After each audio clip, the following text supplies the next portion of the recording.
Thomas Hartman had always been a man of quiet ambition, a quality that had earned him both admiration and envy in his workplace. He had climbed the ranks at Barnett Industries through sheer dedication and an uncanny ability to close the most difficult deals. In the sales department, where sharks thrived and everyone had their knives out, he had emerged as a star. But not everyone celebrated his success, especially not Mr. Seymour, the regional manager. Seymour was a tall man with thinning gray hair and a temper that could unsettle even the most composed employees. To many, he was an enigma, an authoritative figure who often crossed the line into cruelty. His eyes seemed to fixate on Thomas with more disdain as the months went by, and it was hard to pinpoint when the hostility had started. Perhaps it was when Thomas closed that landmark deal with Convertech, netting the company millions and stealing the spotlight from Seymour. So when Seymour casually invited Thomas out for drinks after work one Friday evening, it didn't sit right with him. The invite came after Thomas had just sealed another major deal, this time with Sterling Telecommunications, a particularly difficult client that had been on the company's radar for months. Seymour, with his thin-lipped smile, clapped Thomas on the back in front of everyone in the office. "You've outdone yourself this time, Hartman. We should celebrate. There's a place I know not far from here. What do you say?" The tension in the air was palpable, and Thomas could see the curious glances exchanged among his co-workers. Normally, Seymour wouldn't bother extending any pleasantries his way, much less an invitation to drinks. Something about the offer felt loaded, like a chess move designed to corner him. Still, declining wasn't an option. It would raise too many questions, and Thomas wasn't in the business of making enemies out of his superiors. "Not yet?" "Sure, Mr. Seymour," Thomas replied, maintaining his practiced smile. "Sounds like a plan." But as they walked out of the office that evening, Thomas couldn't shake the feeling that he was walking into a trap. The bar Seymour led him to was the kind of place where shadows clung to the walls and the scent of stale cigarettes hung in the air. It wasn't the upscale establishment Thomas had expected, given the company Seymour usually kept. Instead, it was an old, dimly lit dive nestled in an alley, the neon sign outside flickering in and out. Inside, the patrons were sparse, mostly rough-looking men nursing drinks alone, their faces obscured by the dim light. A faint jukebox played something bluesy in the background, and the bar stools creaked with every slight movement. Thomas felt a knot tighten in his stomach. There was something off about this place, but it was too late to back out now. Seymour ordered them both whiskey, offering no pleasantries, just silence. They sat at the bar, side by side, not speaking for several long minutes, sipping their drinks. Thomas stared at the amber liquid in his glass, his mind racing. Why had Seymour brought him here? So was this some kind of twisted test, or worse, a setup? "You've been doing well for yourself, Hartman," Seymour finally said, breaking the silence. His tone was deceptively casual, but there was an edge to it that made Thomas's skin crawl. Maybe a little too well. Thomas looked up, narrowing his eyes slightly. "I'm just doing my job." Seymour chuckled, a cold sound that barely masked the resentment bubbling beneath the surface. "Oh, I know you are, but some people, they don't know when to stay in their lane." Before Thomas could respond, two men sidled up to the bar on the other side of him. He hadn't noticed them before, but now they were close too close. One was tall and burly, with a scar running down the side of his face, the other shorter but stockier, with a menacing grin. They eyed Thomas like predators sizing up their prey. "What are you looking at?" The shorter one snarled, his voice low and threatening. Thomas blinked, taken aback. "I wasn't looking at anything," he said, trying to keep his voice calm. The situation was escalating and fast. "Sure looked like you were glaring at us," the taller man added, cracking his knuckles. The bar suddenly felt smaller, as if the walls were closing in. Seymour leaned back in his seat, sipping his drink with an air of detachment, as if watching an entertaining scene unfold.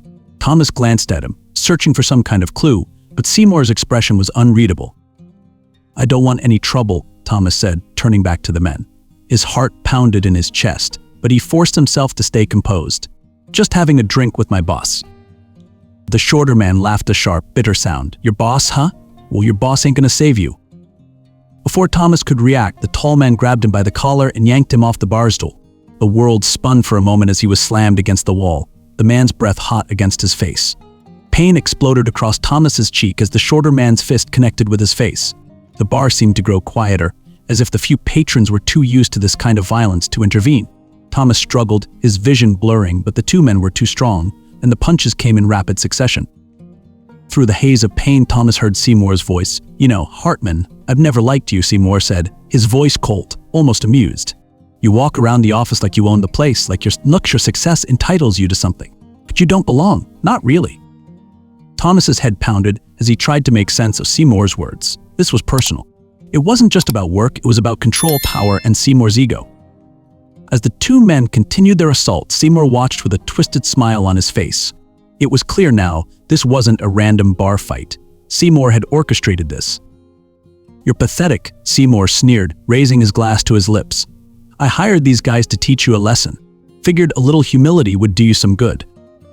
Thomas gritted his teeth, rage bubbling beneath the surface. He had been blindsided, but he wasn't about to go down without a fight. He lashed out, his elbow connecting with the taller man's ribs, forcing him to loosen his grip. But before Thomas could take another swing, the door to the bar swung open with a bang. A man stepped inside, his presence commanding instant attention. The low hum of conversation ceased, and even the jukebox seemed to falter. He was tall, broad-shouldered, and carried an air of authority that made the room feel even smaller. His eyes swept across the scene, landing first on Thomas, battered and bloodied, then on Seymour and the two men. The gangsters froze at the sight of him. Thomas, struggling to catch his breath, could feel the change in the air, the sudden tension thickening like a storm about to break. Bobby, the shorter man, stammered, his bravado crumbling in an instant. "We didn't know." "I don't care what you didn't know," Bobby growled, his voice low and dangerous. "You laid hands on my son." Thomas blinked, trying to process the words through the fog of pain. "Son? What was this man talking about?" Seymour looked equally stunned, his cruel smirk disappearing as Bobby turned his attention toward him. "You," Bobby said, his voice like steel. "You've got about 2 seconds to explain yourself before I decide whether I should end this here and now." Seymour paled, his drink slipping from his hand and shattering on the floor. He opened his mouth to speak, but no words came out. The power dynamic had shifted in an instant, and he knew it. Thomas, still dazed, stared up at the man. "Bobby, his father?" The pieces began to fall into place, and with them came a flood of memories he had long buried. His mother, Vicky, had always been evasive when it came to talking about his father. Thomas had grown up believing the man had left them without a word, but now, standing in front of him, was a man who seemed very much involved in the underworld and very much invested in protecting his son. Bobby took a step toward Seymour, his fists clenched, but it was the two gangsters who caught his immediate wrath. "You idiots," Bobby snarled. "Do you even know who you're messing with?" His voice was like thunder, shaking the air in the bar. Dirk and Ken shrank back, exchanging nervous glances as they realized just how badly they had miscalculated. "Bobby," Dirk began, but Bobby silenced him with a sharp look. "Knew what? You thought you beat on some innocent guy for kicks? Or did Seymour here promise you a payday?" Bobby's voice was lethal now, and he turned to Thomas, who was still reeling from the revelation. "You all right, son?" Thomas, still trying to process the whirlwind of information, managed a nod, wiping blood from the corner of his mouth. The word son felt foreign on Bobby's lips, but there was no mistaking the protective fire in his eyes. Seymour, pale and visibly shaken, took a step back, trying to blend into the shadows. But Bobby's gaze snapped to him like a hawk spotting prey. "And you," Bobby growled, "you think you can mess with my family and walk away?" Thomas's mind raced as he watched the scene unfold. This man, his father, had power, the kind of power that made men tremble, the kind of power that clearly terrified Seymour and his hired thugs. It was a far cry from the life Thomas had built for himself, a life free from the shadows of crime and danger. But here he was, face to face with the past he never knew he had. The bar owner, a middle-aged woman named Nita, stepped out from behind the counter. Her expression softened as she looked at Thomas, then turned to Bobby. "Look, Bobby," she said softly, "let's not do this here. You don't need to make things worse for the boy." Bobby's eyes softened when they met Nita's, and for a moment the hard, ruthless exterior cracked. Thomas noticed the look they exchanged, filled with unspoken history.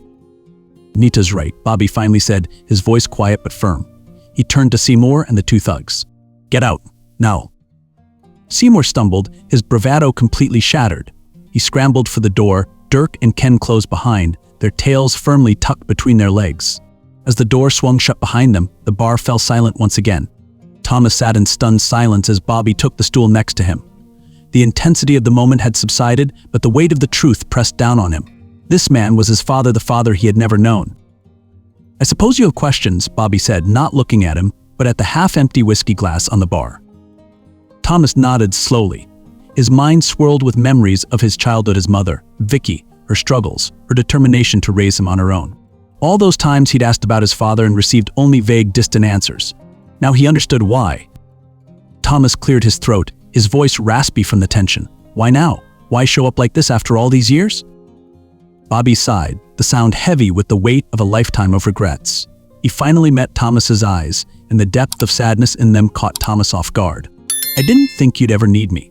Your mother, she made it clear that she didn't want you anywhere near my world. I thought I was doing you a favor by staying away." Thomas clenched his fists, anger and confusion churning inside him.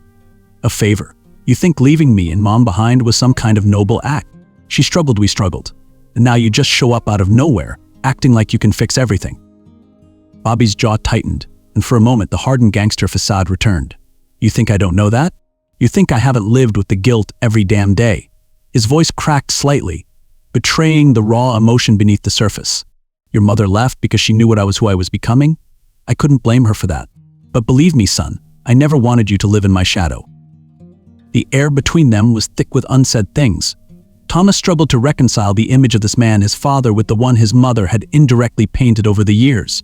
But Nita, the bar owner, was watching the conversation unfold with a knowing look, as though she had witnessed this tension long before it reached this boiling point. "Your mother loved you, Thomas," Nita said gently, stepping forward. "She loved Bobby too, in her own way, but she couldn't live with the choices he made."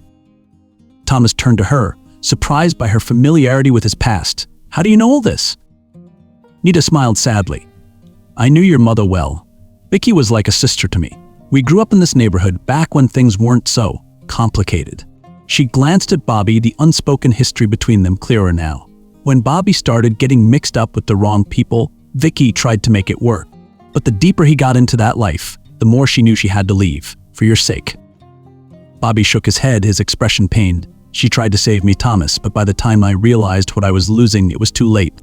And I couldn't walk away from the life. It had already swallowed me whole." Thomas looked down at his hands, torn between anger and empathy. The man in front of him wasn't the faceless figure he had imagined growing up. He was human, flawed, and filled with the same regret and pain that Thomas had carried for years. But that didn't change the fact that his absence had left a void that neither time nor apologies could easily fill. "And what now?" Thomas asked quietly. "You think we can just pick up where you left off?" Bobby shook his head. "No, I don't. I don't expect forgiveness, and I sure as hell don't expect things to go back to normal. But I'm here now, and I want to try. I want to be a part of your life, if you'll let me." The words hung in the air, raw and vulnerable. Thomas didn't respond right away, his emotions too tangled to sort out in that moment. But before he could even begin to process it all, Nita spoke up again. "There's more you should know," she said, her voice soft but serious. "About your mother, about why she left. It wasn't just Bobby's criminal life that drove her away." Thomas looked up, confused. "What do you mean?" Nita glanced at Bobby, as if seeking permission to continue. He gave her a small nod, and she turned back to Thomas. "Vicky didn't just leave because of the danger Bobby was in," Nita explained. "She left because she found out something she never told you." Thomas's pulse quickened. His mother had always been a private person, but she had never given him any reason to believe there was more to her story. "What are you talking about?" Bobby took a deep breath, clearly struggling with the weight of what was about to be revealed. "Your mother, she was pregnant again when she left. You have a sister, Thomas." The room seemed to tilt, and Thomas gripped the edge of the bar to steady himself. "A sister." His voice barely came out as a whisper. The shock hit him like a punch to the gut. "Where is she? What happened to her?" Silt's face softened with sympathy. "Your mother lost the baby a few months after she left. It was one of the reasons she never tried to come back. She didn't want you to carry the burden of her pain." Thomas felt like the ground had been pulled out from under him. All these years he had believed his mother's decision to leave had been solely about protecting him from his father's criminal world. Now he was faced with the truth that she had been carrying far more pain than he had ever realized. "I never knew," he whispered, more to himself than anyone else. Bobby placed a hand on his shoulder, the gesture awkward but sincere. "Neither did I. She never told me about the baby, not until it was too late." So the silence stretched between them, filled with the things left unsaid over the years. Thomas's mind raced with memories of his mother, her quiet strength, her sadness, the way she had always looked at him with a mixture of love and something deeper, something more complex. Now he understood. The following Monday, Thomas returned to work, his body still bruised but his mind sharper than ever. His confrontation with Seymour was inevitable, but this time he wasn't going to let his superior's games intimidate him. The truth about his father, his mother, and the world he had been shielded from had shifted something inside him. He was no longer the quiet, agreeable employee Seymour had manipulated. Seymour avoided him in the office, his cowardice now apparent to everyone. But Thomas wasn't content to leave things at that. He arranged a meeting with the company's CEO, Margaret Foster, a formidable woman known for her no-nonsense approach to leadership. When Thomas laid out the details of the harassment he had endured at Seymour's hands, along with the orchestrated attack at the bar, Margaret's face hardened. She was the type of executive who valued integrity above all else, and the revelation that one of her regional managers had engaged in such unethical behavior was met with swift action. By the end of the day, Seymour's office was cleared out, his tenure at Barnett Industries abruptly terminated. Thomas watched him leave with a sense of satisfaction, not because he enjoyed seeing a man's downfall, but because justice had been served. Seymour's reign of toxicity was over. But the end of Seymour wasn't the only change in Thomas's life. The encounter at the bar, the revelations about his family, had lit a fire inside him. He wasn't content to coast through life anymore. He wanted to make something more of himself, not just in his career, but in his personal life as well. That evening, he met Bobby at a small cafe far from the dimly lit bar where their lives had collided. They sat at a corner table, the hum of quiet conversation filling the space around them. "So what now?" Thomas asked, breaking the silence. Bobby sipped his coffee, looking out the window for a moment before turning back to his son. "That depends on you, Thomas. I don't expect you to want me around, and I wouldn't blame you if you didn't. But I'm here, and I'll stay here as long as you want me to."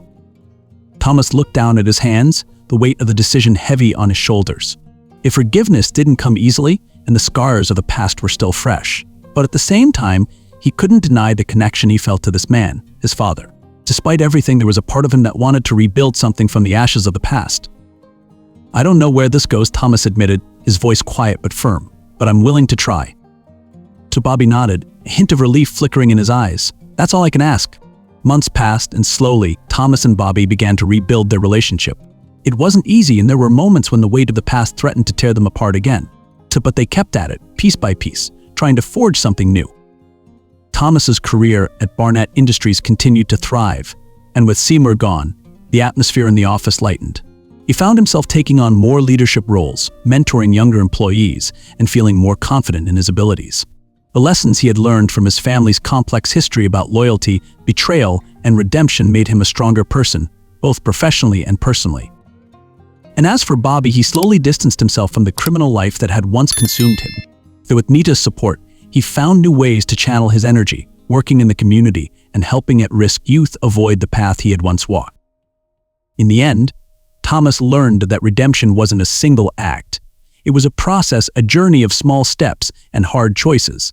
His mother's legacy, the strength she had shown in leaving a life that no longer served her, guided him as he moved forward. One evening, as the sun set over the city, Thomas stood at the edge of the river where his mother used to take him as a child. He thought of her, of the life she had tried to give him, and felt a sense of peace he hadn't known in years. He wasn't alone anymore.